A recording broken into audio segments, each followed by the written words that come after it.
যেই বাংলাদেশে দুর্নীতি থাকবে না, চাঁদাবাজ থাকবে না, দখলদার থাকবে না, সন্ত্রাসের জায়গা হবে না, মাদক রাজ্য গড়ে উঠবে না, অস্ত্রের ঝঞ্ঝন আমি শুনবো না। ঘরে বাইরে রাস্তায় কর্মস্থলে নাগরিকরা মর্যাদা এবং নিরাপত্তার সাথে সে তার দায়িত্ব পালন করবে।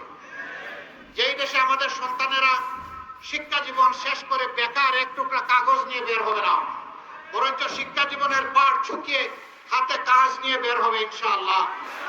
আমরা সেই যুব সমাজ গড়তে চাই। আমরা ওই কৃষককে হাতে তার পর্যাপ্ত উপকরণ তুলে দিতে চাই, যেই কৃষক আমাদের মাঠের চেহারা বদলে দেবে। আমরা তাদের সাথে থাকবো, আমরা তাদের সাথে দাঁড়িয়ে পানি সিঞ্চন করব, আমরা তাদের কপালে চুমু দেব। এই কৃষকরা মনের দুঃখে কৃষিকাজ ছেড়ে দেবে না, যে তার প্রোডাকশনে যা খরচ হয় বিক্রি করলে তা উঠে না, অতএব আমি কৃষি কাজ চালাবো না, এরকম হবে না। বরঞ্চ তাদেরকে ফুল সাপোর্ট রাষ্ট্র দেবে। রাষ্ট্র দিতে বাধ্য, কারণ তারা মাঠে ফসল ফলায় রাষ্ট্রের জন্য, নাগরিকদের জন্য। একজন শ্রমিক সে তার শ্রমের ন্যায্য অধিকার পাবে।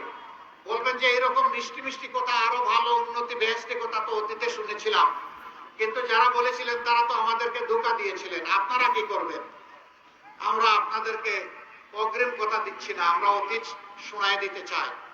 2001 সাল থেকে 6 সাল আমাদের দুইজন শীর্ষস্থানীয় দায়িত্বশীল পর্যায়ক্রমে 3টা মন্ত্রণালয়ের দায়িত্ব মন্ত্রী হিসেবে পালন করেছিলেন। আল্লাহ সাক্ষী, আল্লাহর আসমান সাক্ষী, জমিন সাক্ষী, এই দুইজনের 4 হাতের 20টা আঙ্গুল সমস্ত দুর্নীতি মুক্ত ছিল, পরিচ্ছন্ন ছিল, কোনো ময়লা লাগে নাই। দুশ্মনেরা হাজার চেষ্টা করে তাদের বিরুদ্ধে দুর্নীতির কোনো অভিযোগ আনতে পারে না। তাদেরই গড়ে যাওয়া মানুষগুলো এখন বাংলাদেশ জামাত ইসলামীতে আছে। আমরা কথা দিচ্ছি, আপনারা যদি এইরকম দায়িত্ব আমাদের উপর অর্পণ করেন, আস্থা, বিশ্বাস, ভালোবাসা নিয়ে যদি এই দায়িত্ব আমাদেরকে দেন, আমরা চেষ্টা করব আপনাদের ঋণ পরিশোধ করার জন্য। আমরা কথা দিচ্ছি, আমরা মালিক হব না, আমরা সেবক হয়ে থাকব। আমি আমার নিজের ব্যাপারে কথা দিতে চাই, আজকে আল্লাহ আমাকে যে সম্পদ দিয়েছেন সেই সম্পদের পরিমাণ বাড়বে না ইনশাআল্লাহ। জনগণের প্রয়োজনে তা ইনভেস্ট হয়ে যাবে, বনে যাবে ইনশাআল্লাহ। আমি এই সম্পদ নিয়ে কবরে যাব না, আমি আসরের দিনে এই বোঝা নিয়ে উঠতে পারবো না। আমরা ভয় করি আল্লাহ তাআলাকে। আমরা এখন আসরের দিনে যাত্রাপথে আমাদের ব্যাগ এবং লাগেজ গুছাতে চাই, আমরা জনগণের সেবা করতে চাই।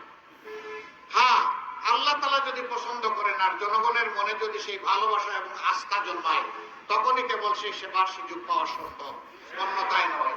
আমরা কোনো জোর জবরদস্তি করবো না, আমরা কোনো আজে বাজে কৌশল অবলম্বন করবো না। সোজা সাপটা আমাদের কথা।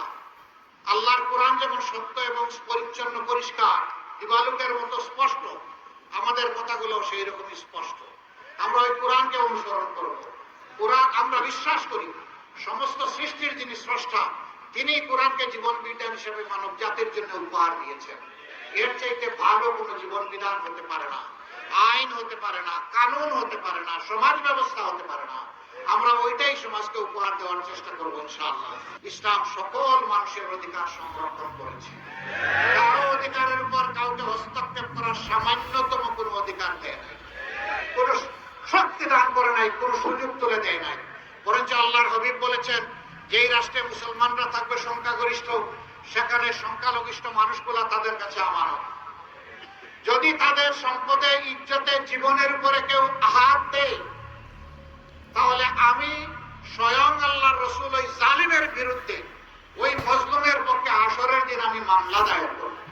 এই জন্য আমরা এমন একটি বাংলাদেশ চাই, যেই বাংলাদেশে মসজিদ, যেই বাংলাদেশে চার্চ, যেই বাংলাদেশে মঠ, যেই বাংলাদেশে গির্জা, যেই বাংলাদেশে মন্দির পাহারা দেওয়ার কোনো প্রয়োজন হবে না।